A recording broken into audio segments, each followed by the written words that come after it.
Welcome to the Binge Eating to Food Freedom podcast for driven hearts and minds. If you pour your best self into everything you do, and yet food takes up so much energy that it pulls you away from what matters most, you're in the right place. I'm katiepapo, and I'm here to help you create a healthy relationship with food that supports you to live your highest and best life. And for an extra edge, become a food freedom insider. Each week, I'll give you free, practical wisdom you can actually use in your daily life and more. Just head to katiepapo.com/resources or check the show notes. Without further ado, let's dive into the episode. Hello, everybody. So this episode is called Why Can't I Stop Binge Eating When I'm So Successful at Everything Else? So this episode is really for people who you've done hard things, right? You have shown up in your life with a huge spirit of determination and perseverance and getting up when you fall down. And you've set goals for yourself and really committed to them and saw them through. Maybe you've climbed the corporate ladder. Maybe you've ran a marathon. Maybe you've given birth. Like, you've done really hard things in your life. You've overcome a lot. Maybe you've graduated with multiple degrees. Maybe you've overcome a really difficult relationship and came out thriving because of it. You are no stranger to putting in the work and showing up fully committed to yourself and what you feel like is important to you. And therefore, it becomes especially maddening when you can't do something simple, such as stop eating when you're full. Why is it that you can do all these other things that are so much harder in theory, and then you have this very simple task to just stop eating or just to not eat this one food, and yet you're now binging on that food that night, or you've been overeating for years and you don't understand why there's such a disconnect, but when in theory you are this disciplined person who really can get things done. People look at you as the person who gets things done, and yet this is the one thing that you just keep circling and circling. So this episode is for you. And I relate to this a lot. I've lived this. I've always thought that if I can control or have, of course we can't control the world, but if I can have a pretty strong amount of control around my will around certain areas of my life, why can't I just apply this to food? All of the strategies that I've used to be successful everywhere else should, in theory, also work with food. Trying harder, really committing this time, right? All of these things should eventually work. And if I work hard enough, eventually the problem will be solved. So maybe I just need more discipline. Maybe I'm not disciplined enough. Maybe I need a better plan. I've also told myself other people probably don't struggle with this. Maybe I'm not as successful as I think I am, because I would see it as this personal failure if I couldn't stop eating or if I binged, or I saw myself as maybe not strong enough, where there's all these other areas of my life where it's proof that I'm a pretty strong, resilient person. So these are the things that a lot of us think, and I hear it from you all the time, because a lot of my private clients reach out to me and they're like, why is this the one area of my life that defies my determination? I don't get it. So I wanted to talk about two main concepts today, and I actually really want to zoom into one, but I have to acknowledge the other because it's so big. Two reasons why this is the case, and then how to overcome this in such a way that will actually make sense to you, align with your personality, and actually strengthen you, not just around food, but it will translate to strengthen you as a human being. And we're all growth-oriented people, so we love that. We love when one effort that we make has maximum benefits. So let me start by explaining two reasons why you have so much trouble with food when you're successful in other areas. The first reason, and this is the reason I'm not going to go as deep into, but I do have a free class on this that you can sign up for. If you go to katiepapo.com/resources, I go deeper into this one class. And it's a core foundational point that you really do need to know. So I would definitely recommend signing up for that. but I'll touch upon it here before I get into the second reason. So, okay, here's the first reason why this feels so hard. Because you have been consistently committing to a strategy that reinforces binge eating and actually ingrains binge eating into your mind and into your body and into your subconscious. When you commit to a plan that has a foundation in restriction, so whether it's a diet where you can't eat certain things, or it's Overeaters Anonymous where you tell yourself, okay, these are the foods that I'm going to treat like drugs that I'm going to be abstinent from, or whether it's just your personal goals of I'm not going to eat past 7, or I'm not going to eat sugar this week, something like that. Anytime you're committing to a strategy, especially if you have a long history of trying to do this in the past and you've done Weight Watchers and all kinds of diets in your previous life. When this is the case, what you're actively doing every time you commit to one of these strategies is you are reinforcing binge eating. You are reinforcing weight gain. You are reinforcing intense, impossible to resist cravings. Why? Because restriction is the number one cause of binge eating. And there are psychological reasons why this is the case. There are physiological reasons why this is the case, all having to do with our systems, our bodies being wired to survive and food being a core part of that survival. So when we experience what I call restriction brain or restriction body, which is essentially the feeling of scarcity around food, whether that's real scarcity, like there's actually nothing to eat, or pseudo scarcity where you're just on a diet, the body doesn't know the difference. So it will send out intense cravings to try to get you to eat, and you will become obsessed, especially with the foods that you're trying to avoid.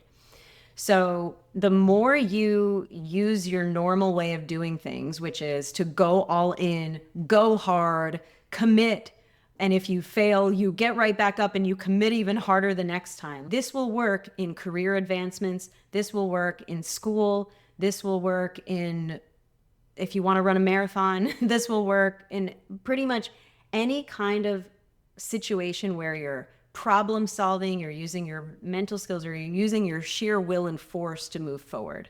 With food, it will have the exact opposite effect.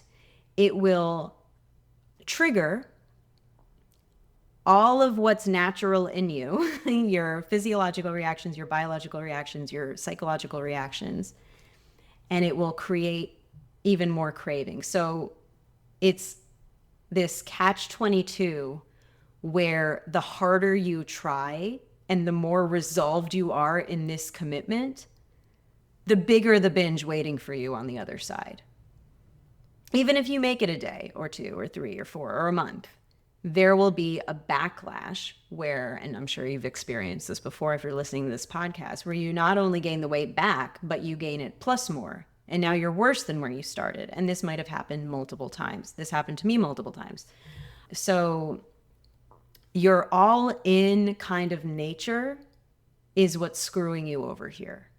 But it's so good in every other area of life. We're like, so let me just apply this to food and just try harder and use more willpower and be even more determined this time. This is what will screw you with food. So this is the first reason that this doesn't work, is that you're committing to a strategy that creates the urge to binge every time.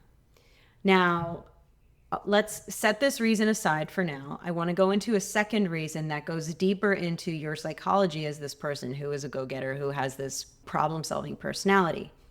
So if you're successful in many areas of your life, chances are you go into things with a plan, and you're meticulous and you're organized. You're really good at problem solving.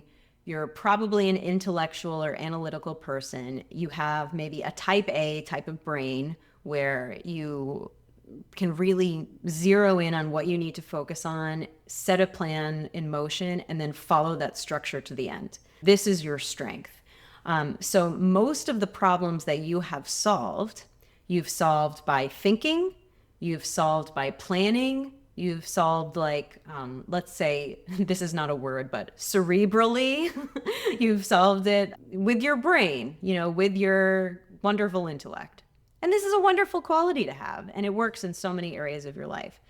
Now, with food, while this can be a support, it can also get in your way of what will be the actual thing that you need to recruit in order to solve this problem. Because with eating is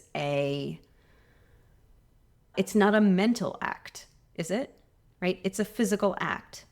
And the body, since we were babies, have had this innate wisdom to send us signals to eat when we're hungry and to stop when we're full. And it shouldn't, in theory, be more complicated than that, which is why we're often frustrated. Why can't I just be a normal eater and just eat when I'm hungry and stop when I'm full and have that be the end of the day? And I don't have to devote all of this energy and time to my whole life revolving around meals. But this is what we do when we're really committed to something, because we're of that ambitious go-getter nature, and we are driven by this idea of success and accomplishment. If we want to achieve a certain result with food, we will put our whole lives around this. So we will come up with a very specific plan, and we will have spreadsheets and organizational tools to be meticulous about this plan. We might have different colored measuring cups. We might be using a certain app to track calories. Like, we're going to be organized and meticulous in some way because we want to ensure success. So you're committing often, like I said, the first thing, to these things that reinforce binge eating. So that's already problematic in itself. But the other thing is we're going against our body's innate wisdom by trying to think this through and plan it out the way we would solve any other problem. So if you were to look at the people who you admire in the way that they eat, or at least for me anyway, I wasn't looking at people who were obsessed with food and they planned their whole life around food. These were not the people I was admiring. I was admiring the people who I would go out to eat with them. They'd eat half a slice of pizza, leave the rest on their plate, and then be totally involved in the conversation. And it appeared like they didn't have a second thought about the pizza. Whereas meanwhile, for me, while they're talking to me, I'm half looking at their slice of pizza thinking, are they going to finish that? Would it be weird if I asked if I could finish that? How do they not want to finish that? Right? So these would be my thoughts. I would be obsessing over the half pizza while they were just enjoying their outing, appearing to not even give a second thought about the food. I wanted to be like these people who had this effortless relationship with food where it wasn't occupying a lot of their mind. So how is it that if I would now come into trying to solve this problem with spreadsheets and counting every single calorie in an app? I know people who have done Weight Watchers memorize points of what things are. We would have these mental calculators. So we're going through our day. It seems like we're just enjoying our lives, but internally we are calculating constantly and planning, and it takes away from being present. It takes away from being happy. It takes away from being able to trust yourself and to just be able to go with the flow of the situation or other people. It just makes us so much more rigid. It makes the world so small when we can only eat within these certain parameters all the time, or else the floodgates will open. So how are we supposed to become relaxed and effortless? By exerting more and more into our plan or our spreadsheets, or I would like journal every day, like these are my resolutions. Like, that's not what normal eaters do. So how am I going to become one by doing that? This is like the realization I eventually came to. And it's interesting because this is just human nature. There's this podcast that my mom and I listen to sometimes, and we talk about it. It's called Money for Couples. It's by a man named Ramit Sethi, who had a Netflix show. And he would basically, what he would do is he would take a look into people's financial situations, and all kinds of people. Some people who had no money, some people who had money but couldn't control their spending, or some people who had money, but they were so frugal and they couldn't enjoy their life because they were so afraid of what everything would cost, even though they had plenty. So it was like all different types. It wasn't really, what I like about it, it wasn't really about the money. It was about people's psychology. And so he would pretty much work with couples on his podcast. He'd bring the couples and they would have some kind of issue with how they handled money together. And oftentimes one of the people in the relationship would be the planner and the organizer and the type A person who would have the spreadsheets and they'd have the budget and they have all the things. Usually the other person was like maybe too lax about it. So then the driver would be like, we need to focus on this and why won't you help me? And meanwhile, they're the ones still wanting to control the world. So they would go to Ramit, and Ramit would essentially ask them, like, what do you think your problem is? What do you think the issue is? And they would say something very cerebral. They'd say something like, oh, I've been recording X, Y, and Z on the spreadsheet, and I don't know if we're going to have enough for retirement, or I don't know if we can afford this, or I don't know if the best thing would be to continue renting or to buy a house. And it would seem on paper like all you need to do is crunch some numbers and then you can figure it out. But what was interesting is every time, I'm not talking 5 times out of 10, I'm talking 10 times out of 10, as Ramit would go deeper, he would find that they had everything they needed intellectually. They didn't need more information. But what was holding them back was this deep psychological programming or subconscious programming that came from their childhood around money or from a trauma that they had regarding money.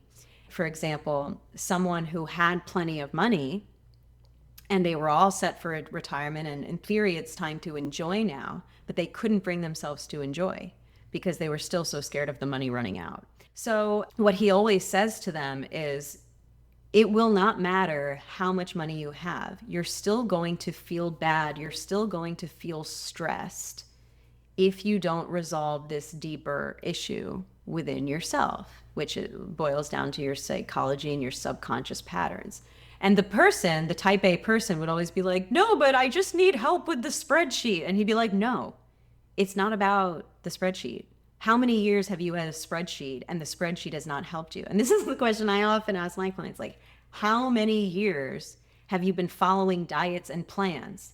If it was going to work permanently, it would have worked by now. By the 19th plan, it would have worked because you do have the drive, you do have the determination. So this is not a personal failure. This is a strategy flaw, right? You're just using the wrong strategy and you're going about it in a way of trying to solve a subconscious or an emotional problem, but you're trying to do it with your logical mind. It just doesn't make sense, right? There's no magical diet that's going to help, just like there's no magical amount of money that's going to help these people. They have to do inner work. Now, you might think, okay, does that mean therapy? No, a lot of these people have actually gone to therapy and they've talked about these things and they know they have these issues. And I've had clients who have gone to years of therapy. I'm not bashing therapists, by the way. I think it's good for so many things. And I think a lot of people who don't have therapy should. But in certain situations, what we need is even a layer deeper than that, where we go beyond our intellectual or analytical understanding. Because I know for me, when I was in therapy for my food issues, I would understand where they came from. I understood this is an old pattern that I've had. I understand this pattern doesn't serve me anymore. I do want to release this pattern. I would get up to that point, but then in the heat of the moment, I would still binge. And then I'd feel even worse because I knew that the reason I was binging wasn't logical, but I still couldn't stop myself from doing it. So this is where we go a layer deeper into subconscious training. And I talk more about this in my free class. So you can, again, sign up at katiepapo.com/resources. I talk about a little more how to do the subconscious training. And also next year, I'm going to come out with a course where you can go through a big chunk of this training yourself. So I haven't announced that yet, but you can just keep your ears open for it. But I'll give you an example outside of food. So I know somebody who had a phobia of snakes. And I think it's a normal, healthy thing to have a fear of snakes, right? Most of us, if we see a snake out in nature, we're not like, oh, let me go pick it up. Maybe some weirdos do, but my reaction is usually like, whoa, a snake. And then I just stay away until it passes. But this person, it wasn't just that she would just jump if she saw a snake. It was this paralyzing phobia where even if there was no snake, but someone said the word snake, or the first time she realized that this was a huge problem was she was in college and took an exam. And on the back of the exam, there was a little cartoon and it had a little cartoon snake in it. And she had a panic attack in the middle of the exam and couldn't even finish the exam. She like left the room in full panic. Now, she's a smart person. She graduated college with honors. She went on to have this amazing, expansive career, like climbing the corporate ladder in New York City. She's not a person who just like hides in her closet and doesn't interact with the world. She's like a very capable human being. But she had this one area where she knew it wasn't logical. She just couldn't make the shift where her nervous system wouldn't have that reaction to the snakes. So she had two options basically, which is what we have with food. We can either go to great lengths to avoid ever interacting with our trigger foods. Like she could go through great lengths. She could decide to never go on a hike again. She could choose to never watch TV because there might be a snake somewhere on a TV show.